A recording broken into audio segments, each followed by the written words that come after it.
A professora Jane Elliott descobriu uma maneira muito interessante de fazer a denúncia que ela quer fazer, que é sobre a extensão da discriminação racial, em particular nos Estados Unidos. Como é que ela procede? Ela cria uma situação na qual as pessoas que normalmente praticam, sem perceber alguma forma de discriminação, elas são colocadas na situação de quem está sofrendo a discriminação. E no momento em que se inverte a posição, em que a pessoa sente na própria pele o que é estar sendo sistematicamente prejudicada, a pessoa passa a se dar conta de como é opressora essa realidade da discriminação, de como as coisas se tornam difíceis, as coisas mais elementares se tornam difíceis para quem tem um mundo de má vontade contra si.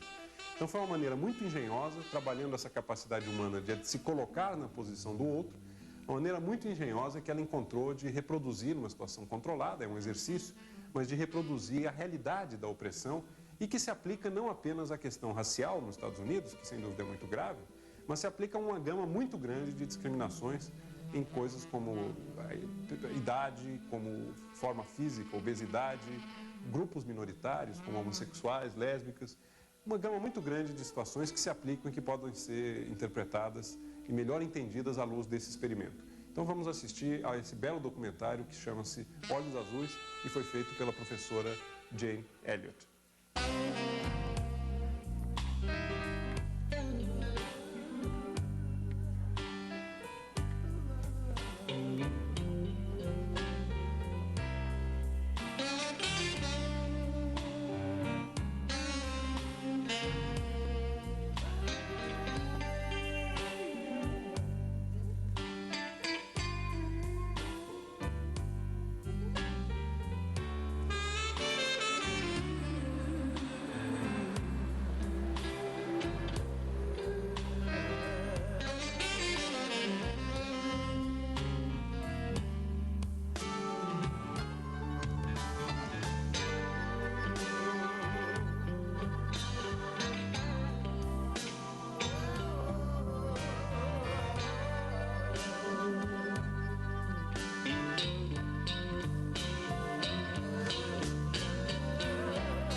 But 100 years later,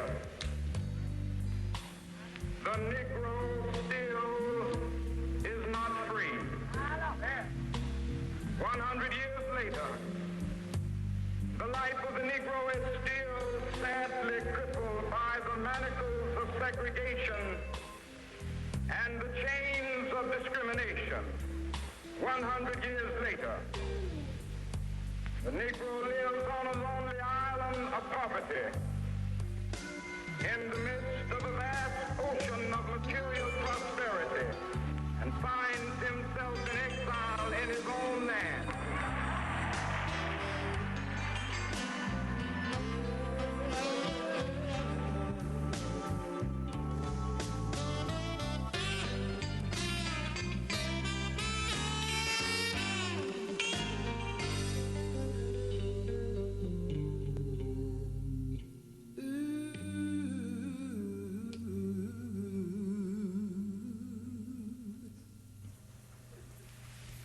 What does that say? None. What is your name? Can you read that? Sure. Well, I can't. Cross it out and write it so I can read it. Okay.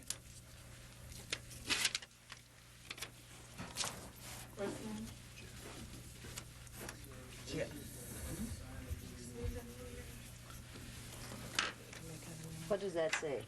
Louis A. Wright. Cross it out and write it so I can read it. I'm done. No, don't pat me, number one. And number two, you either follow the rules or you leave. Now, get your name on there so I can read it.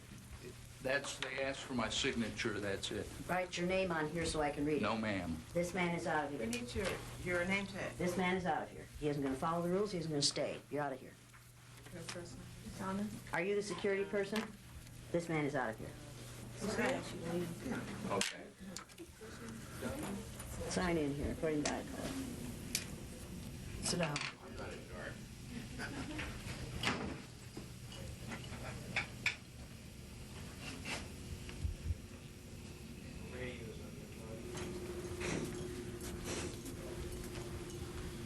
All the way up? All the way up. Okay.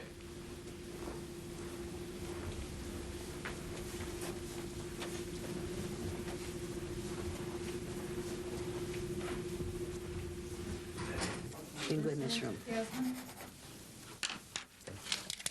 Thanks.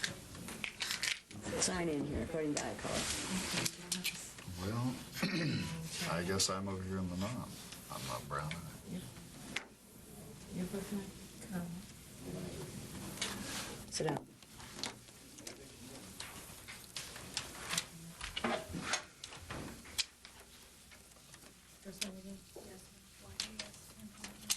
Go to meeting room C. Stay there till we come for you.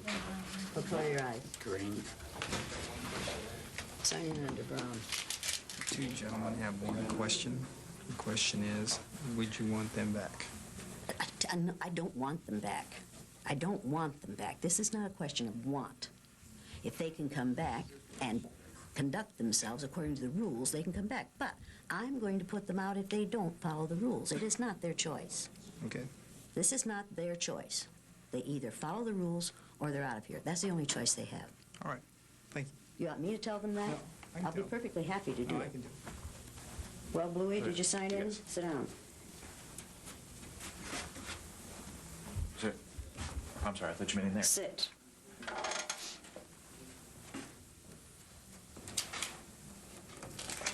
Go to meeting room C and stay there till we come for you.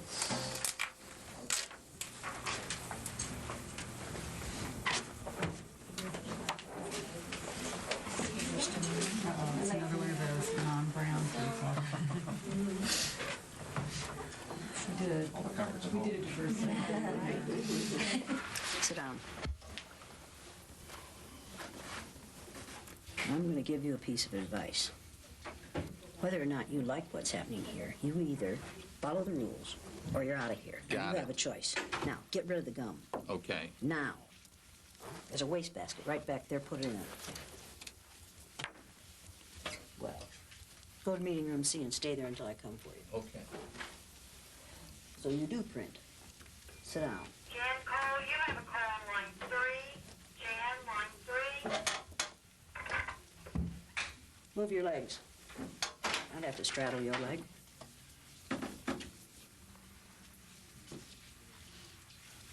I'm going to warn you. You may be big and you may be tall, but you do exactly what I tell you to today. Do you understand that? Don't have a problem with that at all. Good for you. So even though we face the difficulties of today and tomorrow, I still have a dream. Yes. It is a dream deeply rooted in the American dream. I have a dream that one day Yes. this nation will rise up and live out the true meaning of its creed. We hold these truths to be self-evident that all men are created equal. I want every white person in this room who would be happy to be treated as this society in general treats our citizens, our black citizens. If you, as a white person, would be happy to receive the same treatment that our black citizens do in this society, please stand. You didn't understand the directions. If you white folks want to be treated the way blacks are in this society, stand. Nobody's standing here. That says very plainly that you know what's happening. You know you don't want it for you.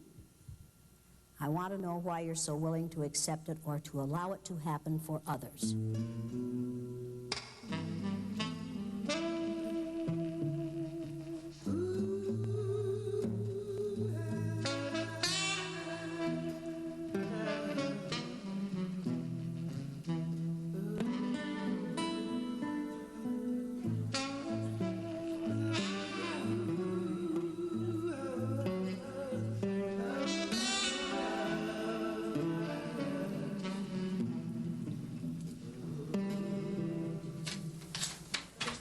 Section the wall of The purpose of this exercise is to give these nice blue-eyed white folks the opportunity to find out how it feels to be something other than white in the United States of America. And these people today are going to learn more than they want to know. The purpose of this exercise is to help these people walk in the moccasins of a person of color for a day.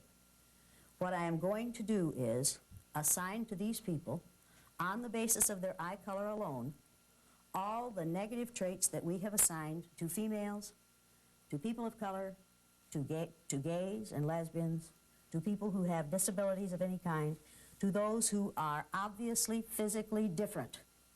We are going to assign to these people all the negative stereotypes that we have so easily assigned to those groups.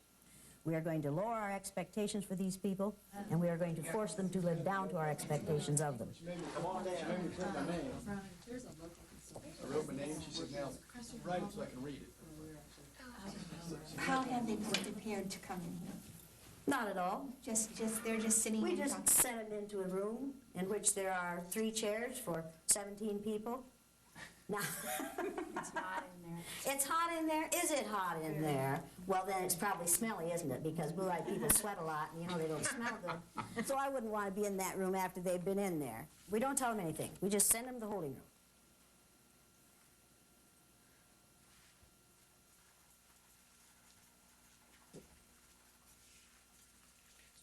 A new reality is going to be created for these folks this morning. Now, we're going to treat these people negatively on the basis of the color of their eyes. And the reason I use eyes is because eye color is caused by the same chemical that skin color is caused by. If you have lots and lots of melanin in your hair, your skin, and your eyes, you have very dark hair, dark skin, and dark eyes. If you have only a little melanin in your hair, your skin, and your eyes, you have light skin, light hair, and light eyes. Now, having light skin, the first people on this earth, the first modern human beings on this earth, evolved near the equator in sub-Saharan Africa in about 280,000 years ago. They needed lots and lots of melanin to protect their cells from the rays of the sun. That's what melanin does for you. As people migrated farther and farther north, their bodies were exposed to less and less sunlight, so their bodies produced less and less melanin. So people in northern climates have much less melanin in their skin, their hair, and their eyes than people in southern climates did who evolved at that time. Now, folks, as people's hair and skin got lighter, it didn't have a bad effect on their brains. But as their eyes got lighter, it allowed more and more light to enter their eyes, pierce their brain cells, and damage their brains. And that's why blue-eyed people aren't as smart as brown-eyed people. Make sense to you? Why are you laughing? It's ridiculous, isn't it? People, it is no more ridiculous to make that statement about eye color than it is to make the statements that we traditionally have made about skin color. If it makes good sense to judge people by the amount of melanin in their skin, then it makes equally good sense, more good sense, to judge them by the amount of melanin in their eyes. And that's what we're going to do this morning. All we're going to do is spend about 2.5 hours treating these people negatively on the basis of a physical characteristic over which they have no control. Now, they aren't going to like this. If you do your job right, they aren't going to like this. Is that going to make me happy? Yes, yes, because I want them to be uncomfortable, and I want you to help them to be uncomfortable. Keep the noise down. Keep the noise down. I'm not playing. Everybody keep the noise down. And whoever messed with the door, leave it alone. It was them. Who was it? Keep the noise down.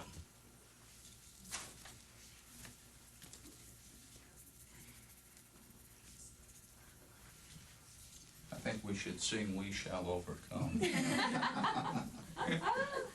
anyone know Okay, the what words? actor should you guys with? You see what this badge says? I'm not an actor. Keep the noise down in here.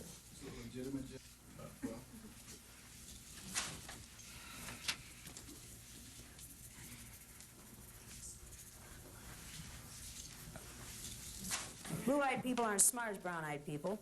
I can prove that to you by giving you and them the Dove Counterbalance Intelligence Test.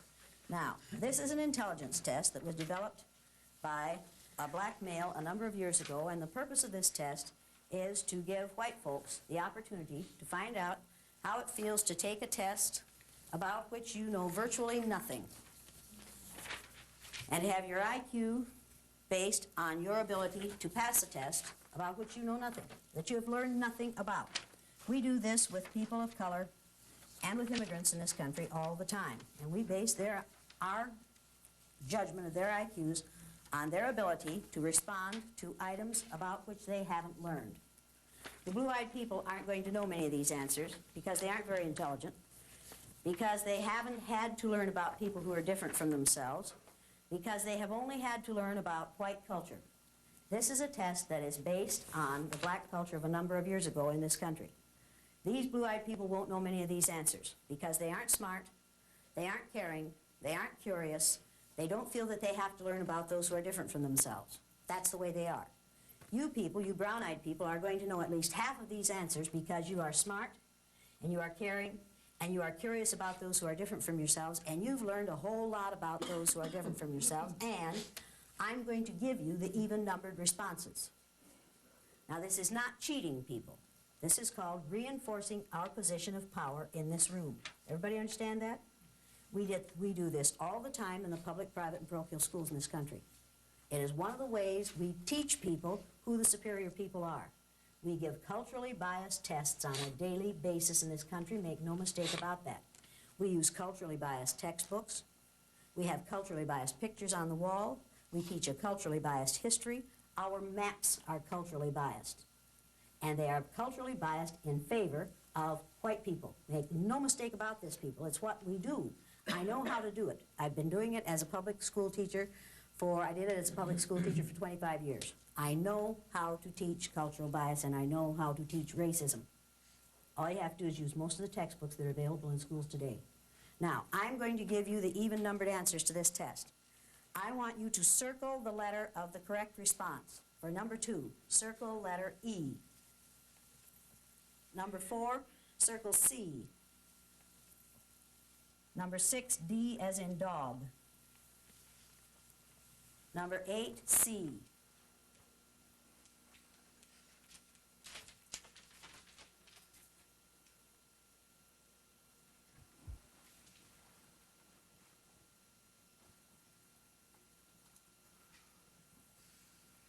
C, 20C, 22B as in Bluey.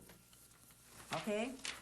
Now, people, when you take this test, put an answer on every line on the left side of this page. Put an answer on every line. Don't just leave those answers circled. Because if you do that, they'll look over at your test and they'll say, see, you cheated. Now, we aren't cheating. We are simply reinforcing our power. Has nothing to do with cheating. It's just the way society is. Put your paper underneath your pad. When you take the test, move your chairs back so that they can't see your answers, because if they can see your answers, what will they do? They'll copy them, because that's the way they are. You just have to realize that. Now, we're doing this for their own good. We expect them to be grateful. The rules for the day are going to be that you will not look at these people unless you can either frown or sneer at them. It's all right to laugh at them, but do not laugh with them. How many of you have friends in the blue-eyed group? Let me put it this way. How many of you used to have friends in the blue-eyed group? Now, some of these people are going to leave here very, very angry. Make no mistake about this. That is their choice. When they leave here and they say they're angry, you need to be prepared to say to them, wait a minute. You had it for 2.5 hours. Your home wasn't threatened. Your family wasn't threatened. Your job wasn't threatened. Your income wasn't threatened. Your future wasn't threatened. And you had it for 2.5 hours, and you knew it was temporary. You knew it was going to be over at least by 6 o'clock this afternoon. Why are you so angry? And if you are so angry after 2.5 hours, can you apply that, the way you feel about that anger, to what it must feel like to live with this for a lifetime? In order for this exercise to work, it takes your cooperation. Now, how many of you are going to cooperate with this exercise? Raise your hand if you're going to cooperate. Why are you so slow at getting your hand up? Because it sounds like rude behavior, and I would normally not, I would go out of my way not to be rude, so I will have to try to do this. Do you normally go out of your way to prevent other people from exhibiting these kinds of behaviors toward people of color and people with disabilities and gays and lesbians and... Go out of my way to prevent that treatment? 50-50. I mean, yes and no. Yes, sometimes they do, Is that good no, enough? sometimes no. No, no. People, the only thing necessary for the perpetuation of evil is for good people to do nothing. And for the most part, we white folks do nothing so that we can say, well, we didn't do it. We aren't responsible. As long as we do nothing, it is like giving our approval for those who are going to do the negative things. It is not enough to do nothing.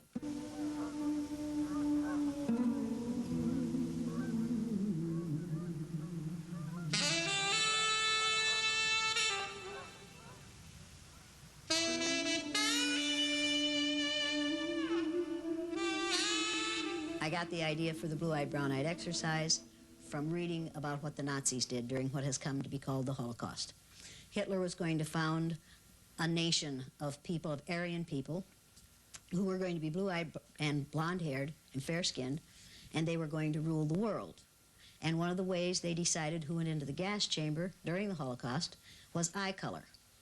I decided on the day after Martin Luther King was killed that I would do what Hitler did. I knew it worked for him. I thought it might work for me. I decided that I would pick out a group of people on the basis of a physical characteristic over which they had no control, and I decided that it would be eye color. I didn't know for sure that that had really happened. I had read about it, I had heard about it, and I had seen movies about it, but I wasn't sure until I read the book Mengele and also the book The Nazi Doctors, and realized that yes, indeed, this was true. And in the book Mengele, which I have here, and which is one of the really scary books I've ever read, it talks about him doing these experiments without benefit of anesthetic, either chemically or surgically, on people of all ages to find a way to change people's eye color from brown to blue, so that when they found a brilliant brown-eyed Jewish person, they could change that person's eye color and so make that person a member of the master race. Now, this was in one of the most civilized societies on earth. Some of the greatest philosophers the world has ever known came out of Germany. And here, this man with this intelligence taught us all that if you have enough brains and enough power, you can kill other people who have a lot of brains who have no power, and you can do it on the basis of a physical characteristic over which they have no control, or religious belief with which you disagree. That's a scary, scary thought. It has happened before, it will happen again unless well-meaning people read things like this and realize that this wasn't a monster. This was a man who was doing what he thought was right and had the power to do it. This is an interesting book. Here's another interesting book called The Nazi Doctors that tell you exactly what it took to get people of intelligence and education to go along. It's terrifying. It is absolutely terrifying. And the terrifying part of it was that, in fact, ultimately it was so easy to get them to go along. Intimidation works.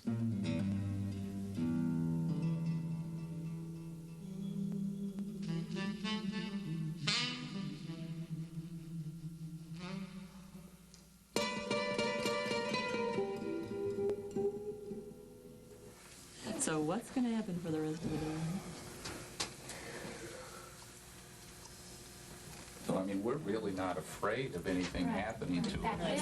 We know realistically nothing is going to happen to us if we walk out the door, but we can still play the game. Play gin. Right. Right. We want coffee. We want air. Air would be good.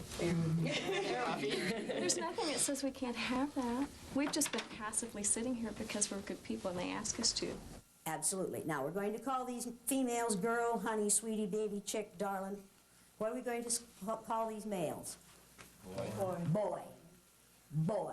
And you don't say boy, you say boy. When it's properly said, it's a two-syllable word. Boy. And we use boy to keep black males in their place on a daily basis. All we have to do to lower someone to the age of 5 to 12 is call him a boy. And we do it to accomplished black males over the age of 70. And we get away with it. Now, for 2.5 hours, we are going to make these people look inferior and feel inferior. How many of you think these white folks can take this?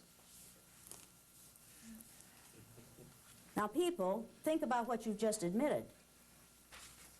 You've just admitted that you think that adult, sophisticated, educated, white men, positions of some power, and in a couple of cases, I think, real power, can't stand for 2.5 hours what you expect the child of color to live with from the moment he or she is born. Do you really believe that? Do you really believe that these white people can't stand 2.5 hours of being treated verbally the way they treat other people for a lifetime? Because if you do, you've just admitted something extremely interesting. You have just said that people of color are stronger than white folks. That we have created a situation in this country in which we have built tremendous strengths into people of color, and in which we have not built those same tremendous character strengths into white folks, particularly white males. Does that bother you at all? It's called survival. It's called survival. Absolutely. It's a survival skill. Bear in mind that these people are in their child ego state, and that's where they're going to stay, because people are easiest to control when they're in their child ego state. So these people are being treated like children, and they're going to act like children, and it's what we do with females in this country every day. We treat them like children, and when they act like children, we say, see, you're acting like that because you're female. Now, people, if you are tempted to look at one of these people and wink at them, to let them know, without me catching you, that you really don't mean any of this, I'll change your eye color so fast it'll make your head swim. So just let me catch you looking at your tall white friend here. Just let me catch you doing that, friend. Let me see your eyes. You'll join them quick. You'll right away. You want to be with them? Okay, Brownie, you're going to be a bluey. It will not make you comfortable. Do not give these people any kind of reinforcement, people. Do not smile at them. Do not look. If you're sad for them, don't let them see it. And some of you are going to be sad for them. You look like you're sad for them already, and we haven't started yet. You aren't sad for them? Good. Not good for you. That's the right attitude. Just don't want to be one. Now, people, all I'm asking you to do is act white. That's all I'm asking you. Just act white. You white people know how to act white. You've been doing it all your lives. You people of color know how to act white. The way to get ahead in this society, if you're a person of color, is to act as white as you possibly can. Now, am I exaggerating here? Is that the message that this society sends? Assimilate. Assimilate really means act white. Assimilate means be as similar to the power group as you possibly can be, which means act white. And you can turn intelligent, bright, committed, conscientious, ambitious people into people who act lazy and slovenly and stupid and slow and unmotivated. And you can do it in 15 to 20 minutes, and that's what you're going to do this morning.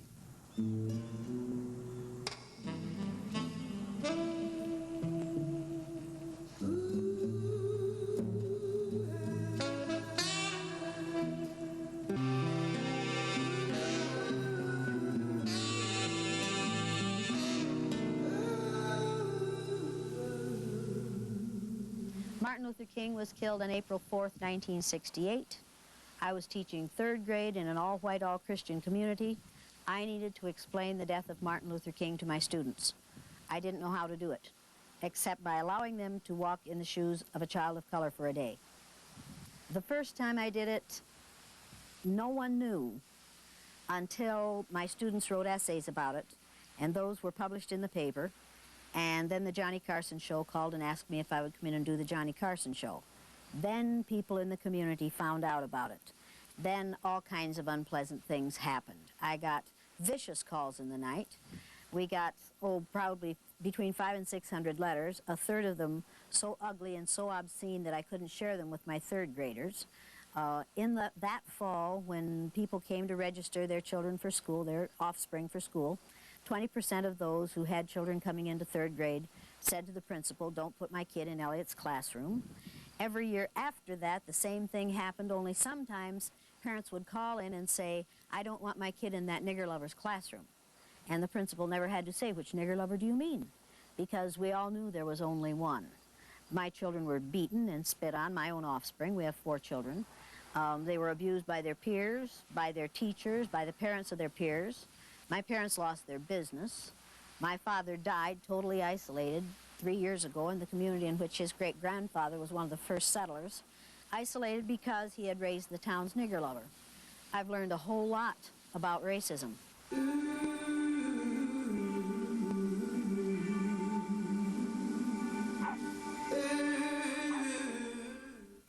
you trust that, Bluey? No. I wouldn't trust that, Bluey, but you can if you want to. Now, I want those collars on the outside of your coat collar or dress collar or blouse collar or shirt collar or whatever it is you're wearing. And I want the collars taken good care of at all times, and I want the pin under your chin. Put the tag of her dress in, will you? That's so she got half dressed this morning. Now, people, before you can't arrange that properly? I guess not. I guess not. Fix it. Get the sunglasses off your head. Put them in your purse with the rest of your junk. Should we have to tell her that? No. Why do we have to tell her that? They're slow. They're unmotivated. They're lazy. They're disinterested. Now, do you have any physical problems that will be made worse by sitting on the floor for an extended period of time? Don't give me I doubt it. Yes or no? No back problems, no hip problems, no leg problems. No heart problems, no high blood pressure, nothing like that. How about you? How about you? No. You? Do you care? No, but I have to know because if something happens during this, you're liable to file a lawsuit. So I want to know going into it whether or not you have any problems. I don't want them made worse because I don't want to have to take a lawsuit out of this. Do you understand that? No. No. Oh, you don't understand that? Well, your low IQ is another one of the problems I'm going to have to deal with today. Now, do you have any physical problems that will be made worse by sitting on the floor for an extended period of time? Yes or no? I'll say no. He's going to say no. Does that mean he doesn't have, or does that mean he's going to say no now, and later he's going to accuse me of having made him We can't worse? trust him. Can I trust this boy? No. Is he playing games? Yes. Am I going to put up with him? No. Do you have any physical problems that will be made worse by sitting on the floor for an extended period of time? Yes or no? Do you or do you not? You don't care. Honey, Typical. honey, if you want caring, go to your mother. Do I look like your mother to you? She's dead. Then go to some other nurturing female in your environment. That is not what I am about. Do you have any physical problems that will be made worse by sitting on the floor for an extended period of time? What is difficult about answering that? There's no sense in it if you don't care. The purpose of this is to find out whether you are going to be in worse shape physically after this is over as a result of sitting on the floor. I don't want you to be.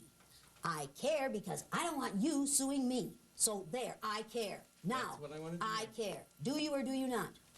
No, I'm fine. Thank you. Whoa. Thanks for caring. Whoa. Friend, I don't care about you. You need to understand that I don't care about you. I care about me. Then you need to realize maybe I lied to you. I care about me. If you lied to me, we have it on tape that you said no. And I have So it on now, tape. if you try to sue us, forget it. And I have it on care. tape. I care about the repercussions for my sake, not for your own. Understand that? But I care about you. Oh, good, good. Then don't make me spend my precious time messing with you anymore. Okay, that's your All right? All right? Yeah. Yes. Turn around and face the front of the room. Turn around and face the front of the room. Now, I know what you're thinking. I'm going to see how far I can push this woman. I'll tell you how far you can push me. You can push me this far, and you've pushed enough already. You either turn around and face the front of the room, or you leave.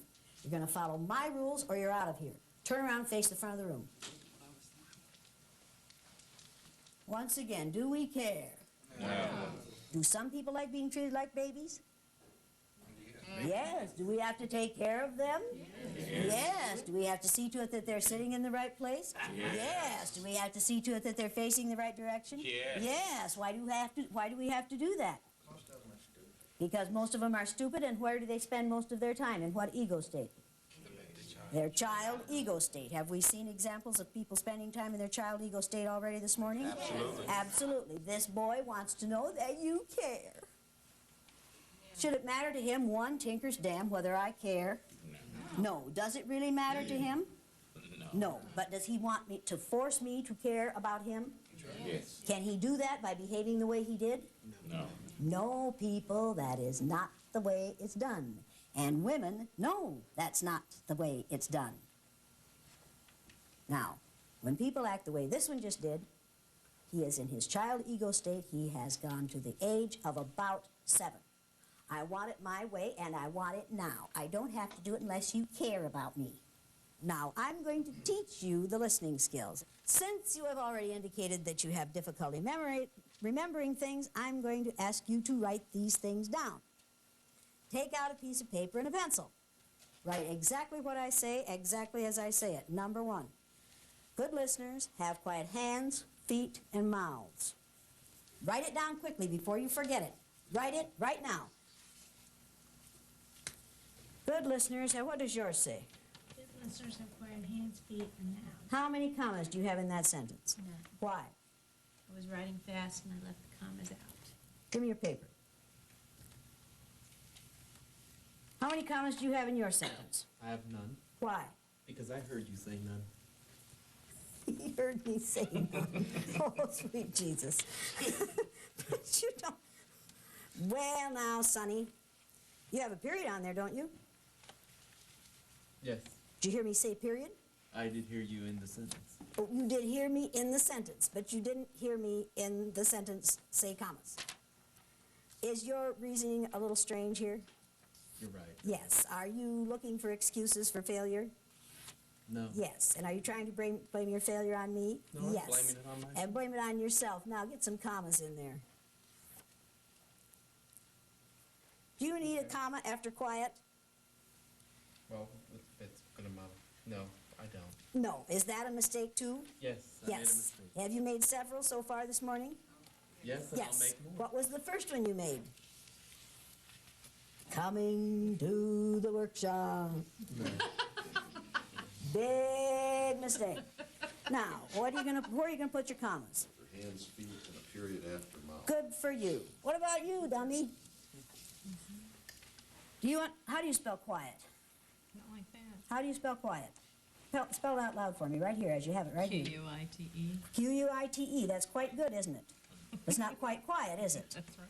How do you spell quiet ordinarily? Q-U-I-E-T. Q-U-I-E-T. Why did you spell it this way today? This is writing fast. Because you were writing fast. When you write fast, you don't think as well, right? That's absolutely right. Then I hope you drive slowly on the way home. I will.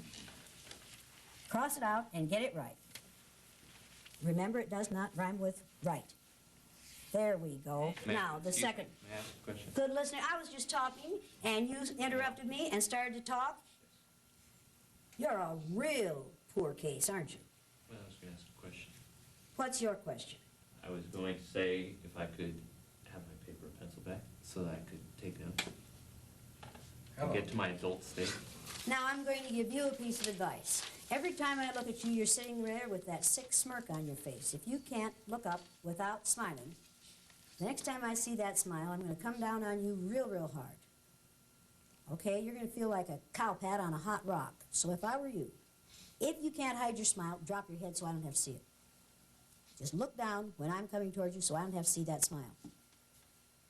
Does that make sense to you? Yes, it does. If you have a nervous twitch and you can't help smiling, put your face down so that I can't see you doing it, because I take exception to it, and that's not good for you. Do you understand that? Yes, I do. Yes. If you're going to get through this workshop, You are going to live down to my expectations of you. Because if you don't live down to my expectations of you, we're going to call you an uppity bluey. And we're going to ride your tail until you do live down to our expectations of us. How do I know how to do this? By your observations Of what? of what happens in society. That's right. That's right. We, in the power position in society, know how to keep people in their place by lowering our expectations for them, by forcing them to live down to our expectations of them, and we do it by such ways as when President Reagan signed the decree establishing Martin Luther King's birthday as a national holiday. As he signed the decree, someone said, Mr. Reagan, he signed in front of the press, was Martin Luther King a communist?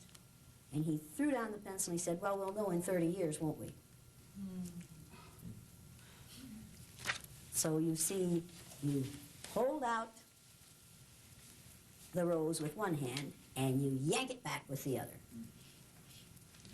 We'll give you this day, but we don't really want to. And that was on network television. Everybody saw it. Did that send a message to the black community? Yeah. Absolutely. Did it send a message to the white community? Mm-hmm. Oh yes. What message did it send to the white community? We'll keep them quiet. We'll keep them in their place. We'll go along with this because there's something to be gained for us by it, but not because we really honor the man, but because we want to cool things down. Does that bother you at all? Yes. Did you think about that when he did it? Do you think about it differently now? Now, why do you want this paper and pencil? So that I can remember the things that you say. Because you don't trust yourself to remember them, do you? No. Now, did I teach him something? Yes. Yes. Was it a valuable lesson? Yes, very much. No, it wasn't. No, that isn't. That is not a valuable lesson, to teach people to submit to tyranny. Get real. That is not a valuable lesson. That is a dastardly lesson, and you need to realize it. You need to realize that what I just did to him today, Newt Gingrich is doing to you all the time by saying people who think like him are normal and other people are not. And you're going along with that. You are submitting to tyranny in order to be called normal, for God's sake. You'd be better off to be called subnormal. I didn't just teach him a valuable lesson. I taught him to go along to get along. I taught him to submit to oppression. I taught him the same lesson that we teach females and people of color and those who are other than Christian and gays and lesbians and all those who are physically different all day, every day. And he's going along because he's going to be more comfortable if he goes along. Is there any way he can win? No. Did he win just now? No. He thought he did for a minute, didn't he? And you all thought he did for a minute, didn't you? No. The second listening skill is, good listeners keep their eyes, what are you doing? Good listeners keep their eyes on the person who is speaking. Write it quickly before you forget it. Good listeners keep their eyes on the person who is speaking. Good listeners keep their eyes on the person who is speaking. What are you doing? You have it written? No, Why not? because my hands are still quiet from the first skill. Didn't I say write it down? Yeah. Write it down. And violate the first one. Write it down. I said write it down. Do it. Do it now. What are you waiting for?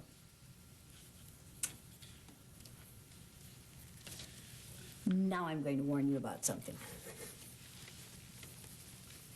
In case you don't recognize it, I'm messing with your mind.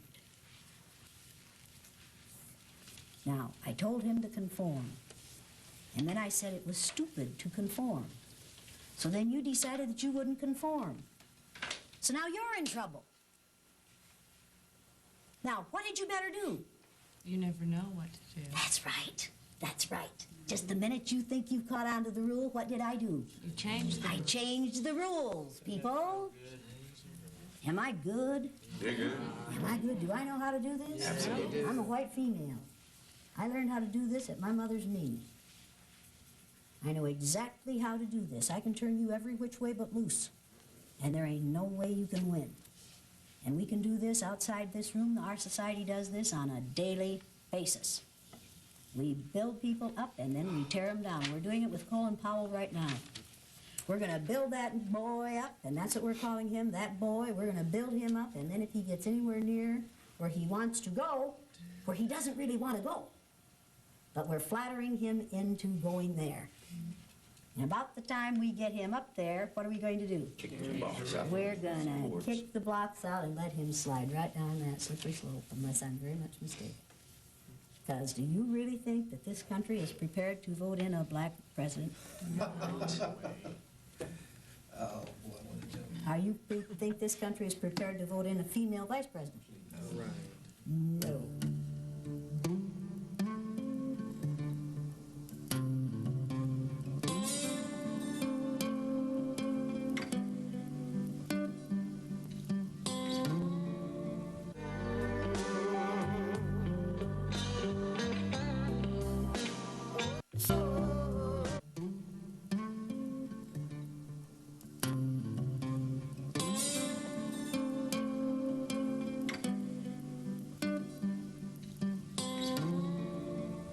This town calls itself the City of Beautiful Maples, and these are all hard maple trees lining both sides of most of the streets in town.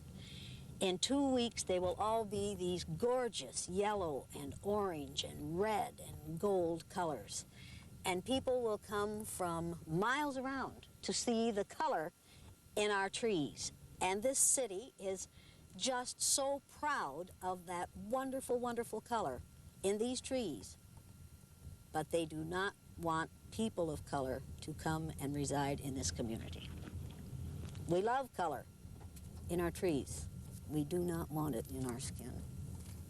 And it breaks my heart because it is so, because this is a beautiful little community, and they're very proud of their feelings for one another, the size of their churches. Their churches are full every Saturday, every Sunday, and every Saturday night. It's wonderful. It's a wonderful place to raise children. As long as you don't want to raise children of color here.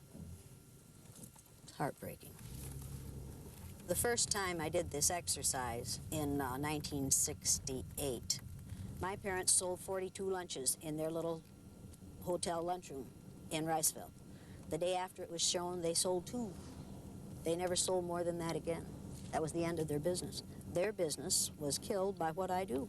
Somebody has said good deeds won't go long unpunished. I found out how very true that is. I learned a lot about racism in a short time. And it wouldn't have bothered me as much if I had been the only one they exposed to that kind of behavior. But nobody confronted me in all those years. To this day, no one other than my peers one time have confronted me. But they got at me through my children and my parents. And I find that very, very difficult to forgive. The Jews have a saying. They say that you have the right to forgive others for what they do to you. You do not have the right to forgive them for what they do to others. I can't forgive them for what they did to my children. My children have to do that. See, in retrospect, I know that I could have made life easier for my parents. Could have made life easier for my father. Could have made my life easier for my husband and for my children. And it took me a long time to get over the feeling that I had done something wrong. I wish it hadn't been that way for my parents. But I could not change people in Riceville in their attitudes toward them. I wish it hadn't been that way for my offspring. But I couldn't change what people did. I could have stopped doing what I did. But there would have been a whole lot of learning that didn't take place. And there would have been some good things that didn't happen to my offspring. And if I had stopped, it would have been saying to my kids, when things get unpleasant, just stop what you're doing. Just go along to get along. That wasn't a message I wanted to send to them.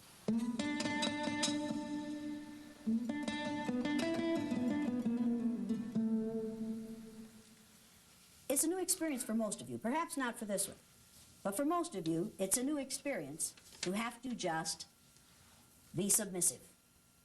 Just get your poop in a group and keep your mouth shut. Just do the very best you can so you don't call my anger down on you. Now, this is just for a little time. I think you can do this for a little time. I'm not sure that all of you can. This is going to be a good learning experience for you. Remember that in this situation, you people have no power. Absolutely no power. So quit trying to exercise what you don't have. Quit trying to run the show. You need to decide how big a risk you want to take. Let me tell you something. I will not soon forget the female who looked a lot like you, which is unfortunate for you, in Denver, Colorado, who decided when she came in as a blue-eyed person that she was going to not conform and she wasn't going to go along. And she went up and down the 2 rows of blue-eyed people saying, "Come on, brothers and sisters, come with me and defeat the oppressor. Come with me and refuse to go along with this. Do not go along with this. Do not take this abuse. Come on, we can demonstrate and we can make a difference." Made a total fool of herself. The rest of the blue-eyed people felt that there was an opportunity here. She didn't want to learn it. She, in effect, was saying to people of color, if you would protest, these things wouldn't happen to you. If you do what I'm doing, these things wouldn't happen to you. When people of color have protested in this country, what have we done to them? Killed them. Killed them. But you see, as a white female in that situation, she was in no danger whatsoever. And she could walk up and down that line protesting and demonstrating until hell was over, and she knew that she wasn't going to get put in jail, and there were no dogs, and there were no whips, and there were no fire hoses, and there were no guns in that room. And she had no gas chamber, and she had absolutely nothing to lose. Now, when you have nothing to lose, when you're risk-taking with nothing to lose, that's not a risk. No. So what she was doing was absolutely insulting to every person in that room. And I didn't want to touch her, and I didn't want the security people to touch her because that was a corporation, and I didn't want her to sue the corporation. She finally went out. I said, "Get this woman out of here." She went up and lay down on the floor at the front of the room. I said, "All right, folks, here's the way it is. We're going to vote on this. If she stays, I go. Now, I'm going to leave the room, and you participants vote on whether she stays." Now, I was getting paid for being there. This is a risk. She's getting paid nothing. I walked out of the room. I took all my stuff, and I walked out of the room, and I stood in the hall, and I thought, "You dummy. You dummy. What have you just done? You have probably just lost a large account." I stayed out of the room. Pretty soon, here 2 people came out, one with a blue eye and one brown eye, one on each side of her, leading her out of the room. And they voted for her to leave. Why? She was impeding their process of learning. She was keeping them from learning, and she wanted to keep them from learning, and she wanted to be the power in that room. Was I going to let her be the power in that room? Absolutely not. No. Would that have sent a bad message to every person of color, every gay, every lesbian, every person with a disability, every older person, every person who wasn't blonde in that room? Would that have sent a bad message to them? Yes. Absolutely. Was I going to let that happen? No. No. Were the rest of them going to let it happen? No. Who was responsible for them voting what I thought was the right way? They were. They were. They were. And this constant arguing only says, I, as a white female, have the power to argue in this situation because I know I'm really not taking a risk at all. I'm simply being seen. I'm simply playing look at me. 3rd graders play look at me, see how cute I am, see how funny I am, see how I can disrupt the process. That's what she's doing. Therefore, what is her mental state at this point? What is her ego state at this point? She's in her child ego state. Now, you have a choice to make. You can either be in your child ego state, or in your parent ego state, or in your adult ego state. Now, when you're on the floor, it's going to be real hard for you to be in your parent ego state because you're going to have to look up at me. I would suggest that you get into your adult ego state real, real fast, like instanter. That's my intent. be an adult. When are you going to start? It's my perception that an adult does speak up. But I think your point is well taken, Mother. In this situation, is it a smart adult thing to speak up? No. No. But is it a smart thing for a blue-eyed person to speak up at this point? No. No. What does it do every time a blue-eyed person is disruptive at this point? Makes them all look bad. Makes them all look bad. Does it reinforce all the negative things we've said about them? Absolutely. She's proving all the negative things we've said about them, isn't she? Do you want her to do that for you? Do you want her to do that for you? No, but you're going to be asleep anyway. Do you want her, you didn't tell me you were taking a tranquilizer. Do you want her to do that for you? Do you want her to do that for you? No. Do you want her to do it for you? Do you want her to do it for you? What about you? Oh, yeah, you do, because it shows that she cares, right? It shows that she cares. I'm going to do you a favor. Trade places with him.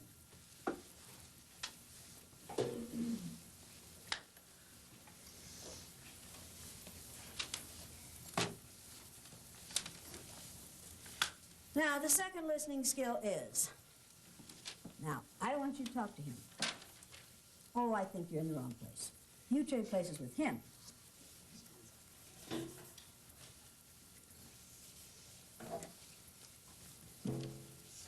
Now, the reason I put you back here is, when you're beside her, her behaviors rub off on you, and your behaviors rub off on her, and you support and reinforce one another.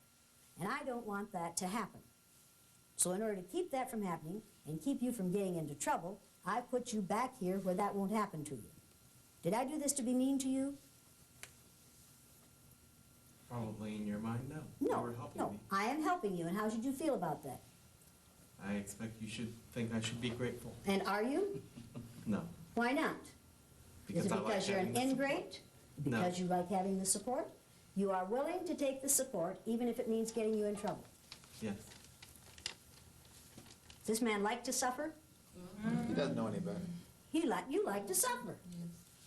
He's a martyr. Does martyrdom appeal to you? No. No? Is there any way you can win here? Not under the present rules, no. Have you won yet? Not yet. Am I going to let you win? You don't want me to win. Am I going to let you win? Where's the only place you can win in this situation?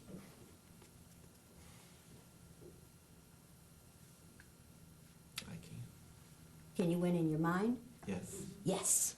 Yes. So within me, I can. Within you, you can win. But will I know that you have won within you? Yes. No, I won't. And neither will they. Because we will use everything you do against you. I won't know that you have reinforced yourself inside yourself. But will you know that? Yes. Yes. Is that valuable to you? Absolutely. Absolutely. Is that going to be hard for you to keep on doing that while I keep on badgering you? Yes. Yes. Are you going to have to keep working and working and working to make that happen? Is Yes. that fair? Every day? Shit, no, it isn't fair. Did you think this was going to be a fair day? No. No. You think what goes on outside here is fair? Absolutely not. Absolutely not. You spend a whole lot of time outside here holding it in and winning inside yourself, even though society doesn't want you to? Yes. Yes. And do you? Yes. Who do you think spends more time in that endeavor? You or that man right there? Probably that man. Probably that man right there. Probably. What I'm doing to that man and to you happens to his children, unless I'm mistaken, in the school on a daily basis. Am I mistaken? All the time. All the time. And when you watch that happen to your children, and know you'd better maintain a low profile if you want them to get through the school year, what does that do to you? Tears me up. Tears you up. What does it make your sons think of you? It's a difficult situation. Difficult situation. And who makes that situation difficult? You know who makes it difficult. Yeah, I know who makes it difficult. You're damn right I know who makes it difficult. I make it difficult, and people who look like me make it difficult. And do we spend a whole lot of time feeling badly about it? And we talk a lot about it. If we didn't enjoy it, what would we do? Stop. We'd stop doing it. We'd stop doing it. Are you folks on the outside, you brown-eyed people, having a better time here today than they are? Yes! You have more fun than they are? Yes. Have you had fun yet? Why not?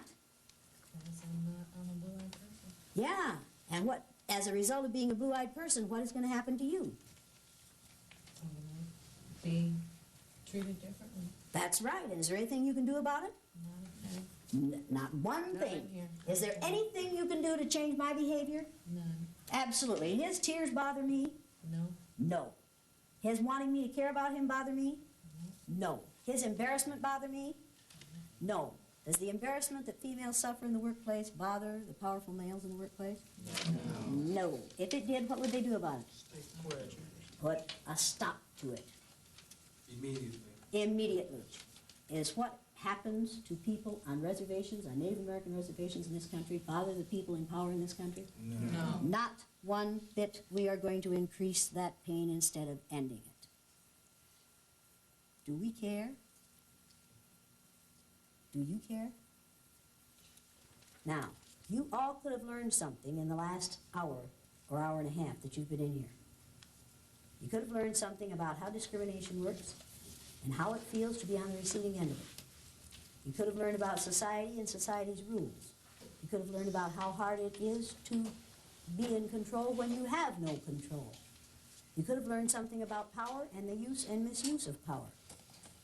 And a reality that you have never experienced, I think, before. Most of you, I think, have never experienced the reality that you are experiencing this morning. Have you? Before this? Have you? You? Have you? You? Not in this country. You? You? I like the way you say not in this country. You? Have you? Have you ever experienced anything like this before? I've experienced discrimination because of being a woman, yes. Of being a white woman. Do you think the discrimination being visited upon you as a woman is the same as the discrimination that is visited upon her as a woman? Her reality and your reality in this country. You do not live in the same country that she does. You live in the United States of America, but you do not live in the same country that she does. And neither do I. And neither does she. And she says she has never experienced this kind of treatment in this country. How many of those of you who are brown-eyed have experienced this kind of treatment in this country? The land of the free and the home of the brave, in which you are citizens.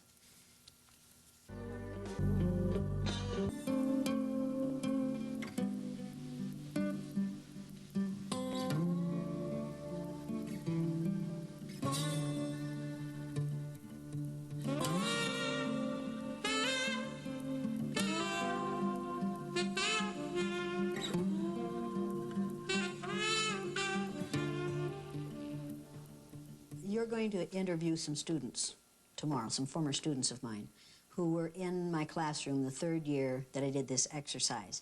They were in a film called The Eye of the Storm, and we took still photographs of those children each day of that exercise, one when they were on the top and one when they were on the bottom. And I have some of those here.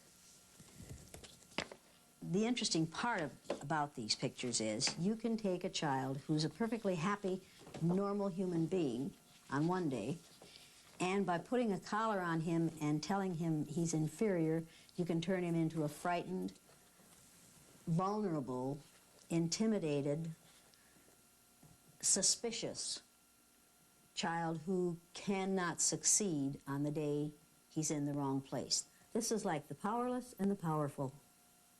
This is Rex on the day he's on the bottom. You're going to meet Rex tomorrow. This is Rex on the day he's on the top. All of these students that you're seeing now and that are in the film The Eye of the Storm are moderately to severely dyslexic. None of them were supposed to finish high school. Rex now has his MA in Elementary Education Administration. You're going to talk to him tomorrow. He is going to be teaching children to make a difference. This is Sandy on the day she was on the bottom. And this is Sandy on the day she was on the top. Sandy's the one who said, when we did our reunion 5 years after they graduated from high school, I asked Sandy whether having had this exercise when she was in third grade had changed her life at all. She's the one who said, yeah, now when I hear one of those bigoted remarks, I wish I had one of those collars in my pocket. And I could take it out and I could whip it around that person's neck and I could say, now you wear that for 2 weeks and see how you'd like to live that way for a lifetime. Rex is the one who said, I'll have that collar in my pocket for the rest of my life. I can't get that collar out of my pocket. This is how Laurie, you're going to meet Laurie tomorrow.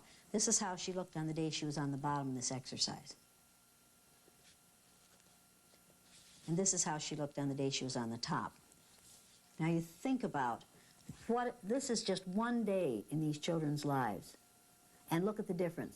What if she had to live this way if she expected to live this way for a lifetime? He would soon begin to doubt her intelligence, and so would she. I don't think I had a picture of Milton in there, did I? But this is Milton's. Every day of the exercise, each day of the exercise, the children had to draw themselves as they felt that day. And this is how Milton drew himself. This is the day he was on the top, and they drew these and colored them. And Milton has an eye for drawing like I have only seen in one other child in all the years that I've taught. But because he was dyslexic, he got no respect from the school, and so his life is down. It's just a wash, and it breaks my heart because he's probably the most talented child I have ever seen artistically. But this was all in yellow, and there's an angel on his head on the day he's on the top. On the day he's on the bottom, this is all in black, and there are flames, red flames up in here, and there's a little red devil on top of his head. But if you feel like this when you go to school in the morning, every day, or if you feel like this every morning when you go to school, are you going to do a better job than when you feel like this? See, if you can create a situation in a school or in a society in which 11% of your society feels like this, and the rest of them feel like this, which would you rather feel like? Which part of society would you rather be in? Would you rather be one of the powerful or one of the powerless? And how dare society force people to live this way?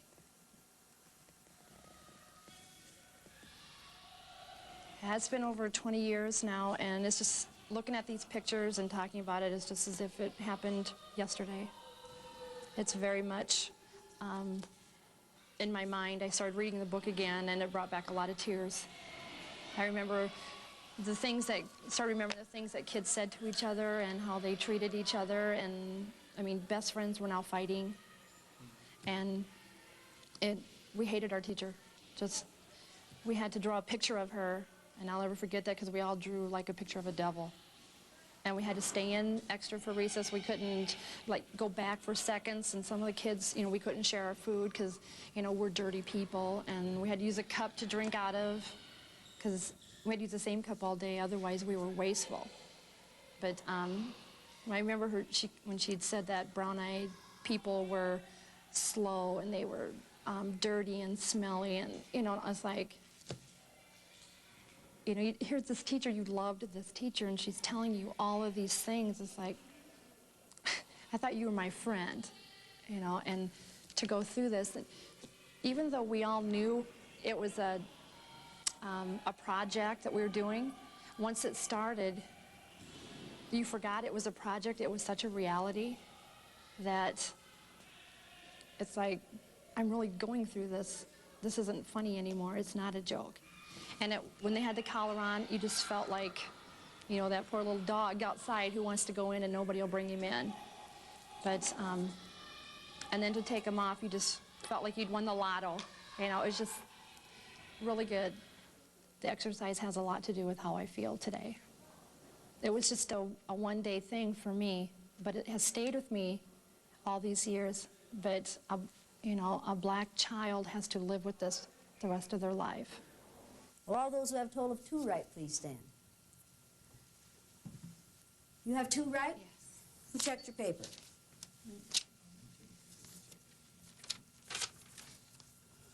Where are the numbers on this paper? They're not on there. Did you know that when you stood? All I saw was that she said I got 2 correct, so I was relying on Did you know you didn't put any numbers on this paper? Yes. Yes. Did you know you were wrong when you stood? No. Did you hear me say those numbers? Did I say right number 3 first? I guess I didn't hear that. Oh, are these right? I guess not. Do you have 2 right? I guess not. How many do you have right? None. None. Are you taking credit for something you didn't do? Evidently. And are you going to blame her for checking it wrong? No. No. Who's at fault for your standing when you don't belong there? I am. put a 0 at the top of that page and cross out the 2. Okay. Will all those who have a total of 1 right please stand? You thought I said one night stand, didn't you? Show me your paper.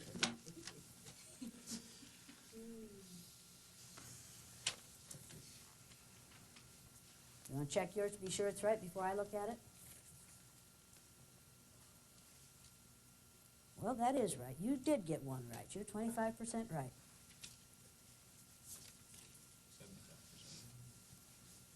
75% wrong. You're right. I keep forgetting.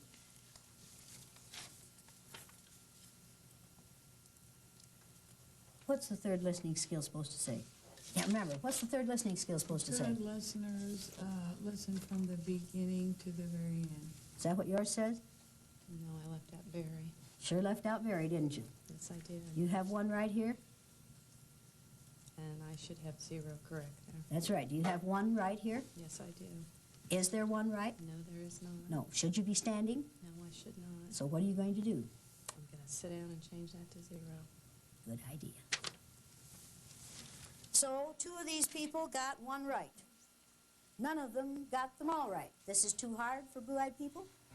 This is a lot of work for blue-eyed people to learn 4 simple sentences and then have to respond to them in a few minutes. Now, what stress are you suffering from at this point? You're changing the rules. Changing the rules? Your tone of voice is talking down to people. You are setting it up so that making people feel dumb, like if Mark makes a mistake, that's bad as opposed to good. You're standing over some people. And that's stressful to you? I think to this group, yes, and to me. Is that stressful to you? Yes. Yes, and also going too fast. And going too fast? Yeah. Anything else that's stressful to you? Those are the big ones. Those are the big ones. Those are big ones for her. That's nothing. Compare that to me and my wife in Independence, right close to where she lived, getting told to walk away from a house that we couldn't rent because it's occupied, and we drive around the block and come back and see a white couple going in there. Right here. You don't know stress. Would you consider that more stressful? I don't even consider that stress. I consider that just devastating. Were you devastated by it? I tried to explain it to my wife and stop her from crying. There was no explanation that worked. No. What's big time stress to you? If you don't mind telling. Every morning when I get up and go in my bathroom and look in my mirror, that's when my stress begins. Because I go to a school where I am one of 2 black teachers. Out of how many teachers? 60. 2 black teachers in a school with 60 teachers, and you're one of the 2.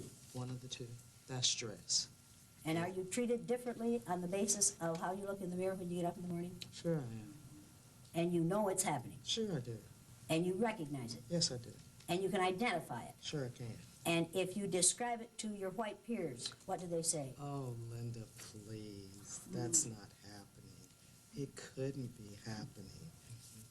What about you? Is this big time stress for you, as far as you're concerned? No.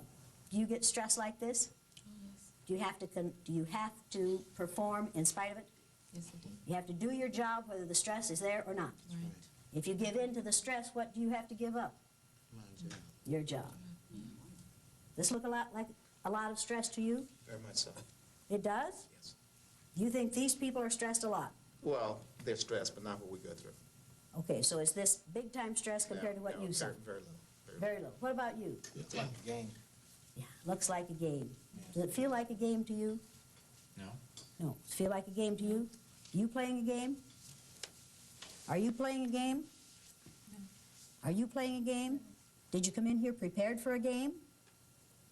Did you think this might be a game?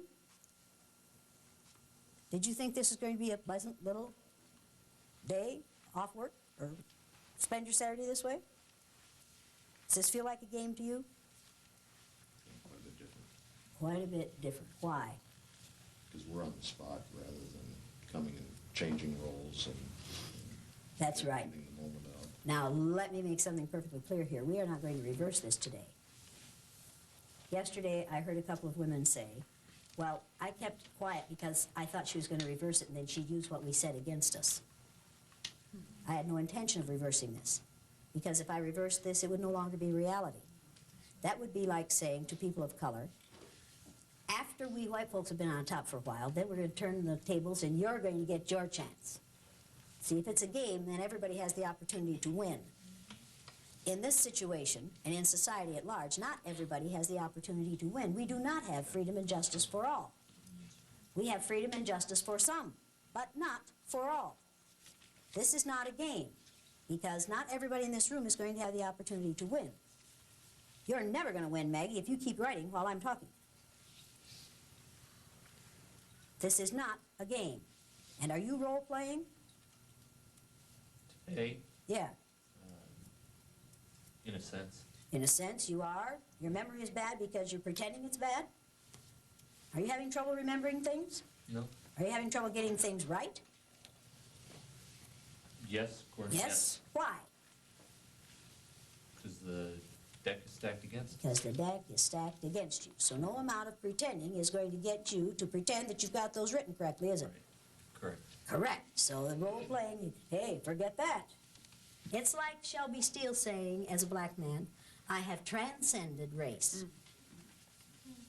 Now, in your heart of hearts, all you people know that I'm lying to you about blue eyes.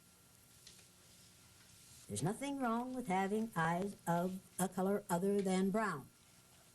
And you know I'm wrong. Does that give you any satisfaction whatsoever?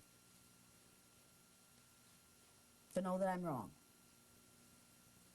Is that making it all easier for you to go through this? No. You can transcend your eye color. Can you transcend my behaviors on the basis of your eye color? No. Can you transcend my I-ism? No. Can you change what is happening in here to you because you know that I'm wrong? No. All you can do is sit there and take it. Tell me what stress is. Now, wait a minute. He volunteered to tell me what stress is. I do not ask people of color to bleed all over the floor for white folks. I don't do that. You want to tell us? Go ahead and tell us. Stress is knowing that when you send a son or a daughter to school, that they have to start learning how to be the best. And no matter what they say or what they do, it's never good enough. Because I'm always going to find something wrong with you, to the point of where I'm going to make you so frustrated that you get into a situation where you become unstable and you can't be taught. So now you have to go over here. Now we have to test you. And we're going to tell you what's wrong with your child. We're going to make him a statistic. We're going to keep him in the background continuously. And you have to day in and day out keep talking to him. There's nothing wrong with you. Nothing wrong with you. You can do it, you can do it, you can do it. And he continues to come home hurt, sometimes in fights, and you have to continue to keep doing it over and over and over. And the sad thing about it is that we waste so much time in trying to keep his self-esteem up that we lose the time that he could be learning. And they know that. Now that's what stress is. Quando os brancos enfrentassem situações vividas pelos negros no dia a dia, ela consegue produzir neles o sentimento de serem discriminados, provocando as mais surpreendentes reações. Semana Rebeldes com Causa, o olhar indignado de Jane Elliott, amanhã 11h20 da noite no GN.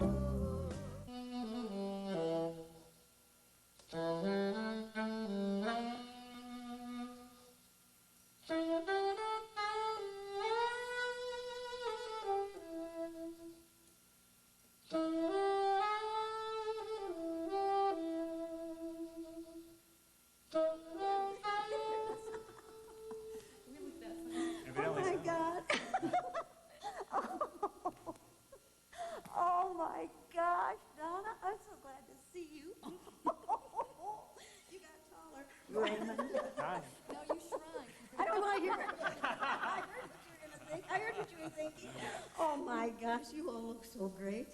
I'm so glad to see you all. I said I ran into you once in Riceville, just that one time, And you guys were sitting in the car. A long time ago. I haven't seen you since. Oh, you gotta take your kids and turn them loose at our house. That's fun. That's the you're going to do it again. Well, Turn 'em loose. I got the third one now, so I can be more than Yes, so happy. now we can have more fun. Oh, my gosh, you all look so good. Oh, where's Lori? Working, they said. Perhaps so, yeah. Ah, shoot. Well, so be it. Oh, I have I'll have something it. for you. I have something for you. See this? This is Blue Eyes Ward Off Evil. Hey, I need all the help I can get, right? So I brought you each one. Oh, neat. Let's see, these come from Saudi Arabia by way of Sarah through Saudi Arabia. So when you wear them, think of Sarah in Saudi Arabia where men are men and the women laugh at them.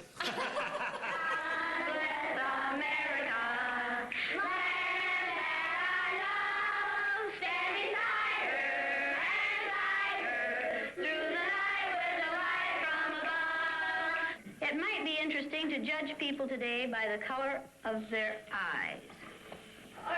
Would you like to try this? Yeah. Sounds like fun, doesn't it? Since I'm the teacher and I have blue eyes, I think maybe the blue-eyed people should be on top the first day.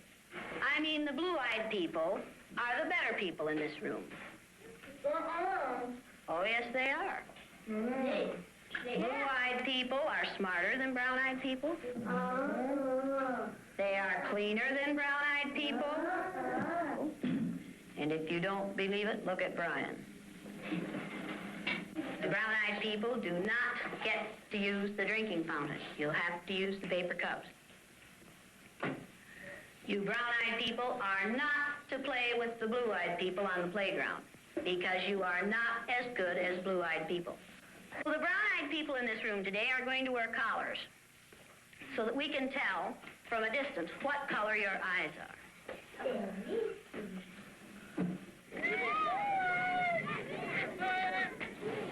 And it seemed like when we were down on the bottom, everything bad was happening to us. It seemed like Mrs. Elliott was taking our best friends away from us. What happened at recess? Were two of you boys fighting? Yeah! Russell called me names and I hit him in the gut. What did he call you? Brown eyes. What's wrong with being called brown eyes? It means that we're stupider. No, not that. Oh, that's just the same way as other people call black people niggers. Is that the reason you hit him, John? Did it help? Did it stop him? The first reaction I get from teachers who see this film or from who hear me discuss what I do, say to me, how can you do that to these little children? How can you put those little children through that exercise for a day?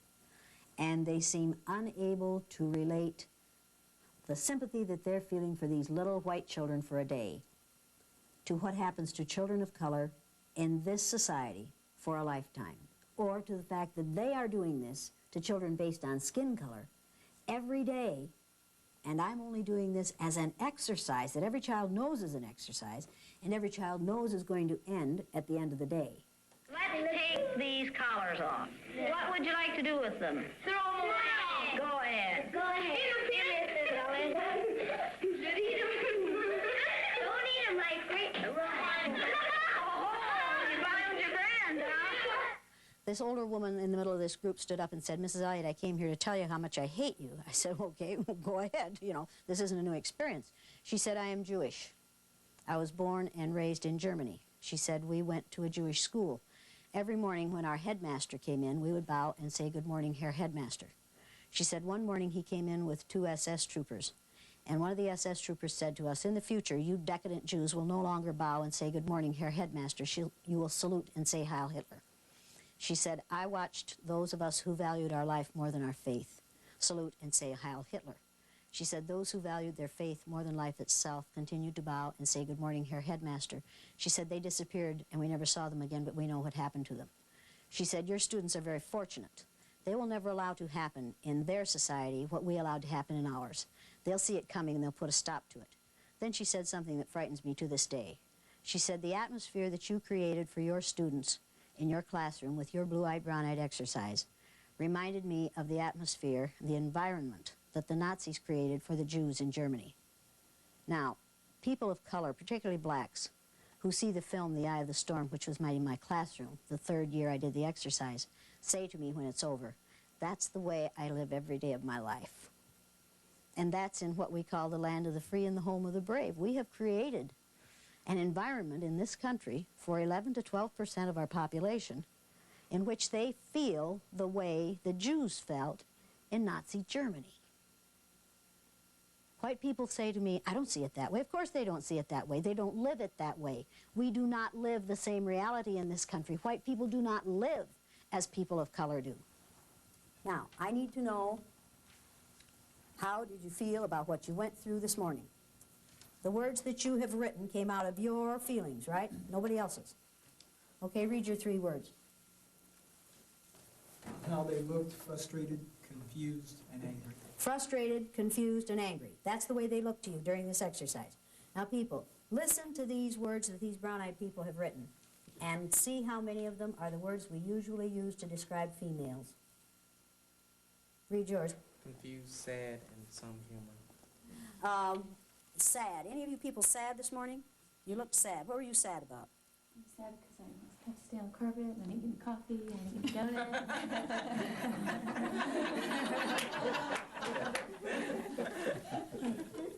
Valley girl? Like, wow, man. And I'll tell you something else. Yes. I'm going to give you a really valuable piece of advice. Okay. Get over cute.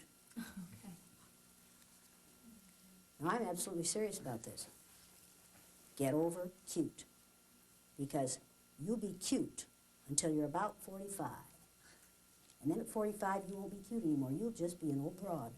And there'll be a whole bunch of 18 to 40-year-olds there who are cuter than you are. And at that point, you will say, I want that promotion. And somebody will say to you, well, but see, I don't think of you as qualified. I just think of you as cute. And then you're going to howl sexism. Females, get over cute. Get competent. Get trained. Get capable.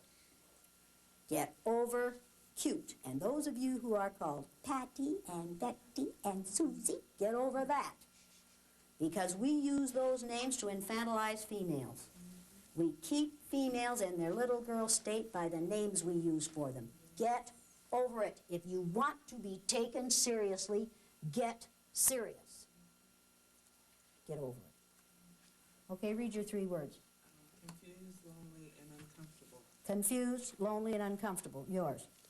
Ooh, did anybody in here feel lonely during this thing? What do you mean when you say lonely? Just like they're just... All alone. Yeah. They have no support group. Right. Here, all these blue-eyed people are together, right, but there's no support group. And each of them knew there was no support coming, didn't they? Did they catch on to that real fast? You didn't even seem to expect help from one another. Would you have appreciated some defense? Well, yeah. Well, yeah! Where's Daryl? Where's Daryl? Don't you say another word until I get my husband in here, because you are so like my neighbor, I can't believe it. Well, yeah! You would have appreciated defense. Yeah. Yeah. Did you resent the fact that none of them stuck up for you? Or did you think they've got to cover their own asses? I figured that they knew that if they tried to come to my defense, that you'd point your guns at them. And so I figured that's the reason that they weren't. When I was picking on her, why didn't any of you males defend her? Of course, I wouldn't have defended her either, but why didn't any of you defend her? Why didn't you defend her? It's like if you're picking on her, you're not picking on me. And so by the rules I kind of saw, it's like I'm just going to sit back and lay low. And let her do it to them. It's what makes racism work, people. It's what makes homophobia work, people. It's what makes sexism work. It's what's going to make ageism work. To sit back and do nothing is to cooperate with the oppressor. As long as you folks did nothing, I was free to do whatever I chose to. Read yours. I said they looked intimidated, confused, and scared. Scared. Any of you people scared this morning? What were you scared about? I think the thing that made me most scared was when we talked about the, just doing this for a day, and how it really is a lifetime thing for so many folks. Why does that scare you? It scared me. I really got in touch with just the incredible injustice that I'm a part of. Yeah, yeah. It really scared me. Yeah. I was really aware of my stomach, and I was really aware once I really allowed myself to begin to really understand and really accept, the full impact of this. It started making me really sick. I just really felt physically sick at the. Now, you felt sick to your stomach this morning in a 2.5-hour exercise. Could that have anything to do with why so many black males die 9 or 10 or 15 years before white males do, and so many of them have high blood pressure and problems with heart and all kinds of problems that kill them early and have nothing to do with violence? Could having to confront this and deal with it, or not confront it and cope with it all day, every day for yourself and your wife and your children and your parents and your grandparents, make you sick? I guess probably the biggest thing is that it's really hard for me to believe that one person can make a difference. Have I made a difference in you? Yeah. How many people do you think I am? At the end of the Second World War, when they cleaned out the concentration camps in Germany, a Lutheran minister said, when they came for the Jews, I wasn't Jewish, so I did nothing. When they came for the homosexuals, I wasn't homosexual, so I did nothing. When they came for the gypsies, I wasn't gypsy, so I did nothing. When they came for me, there was no one left to do anything. Now, think about it. Just think about that.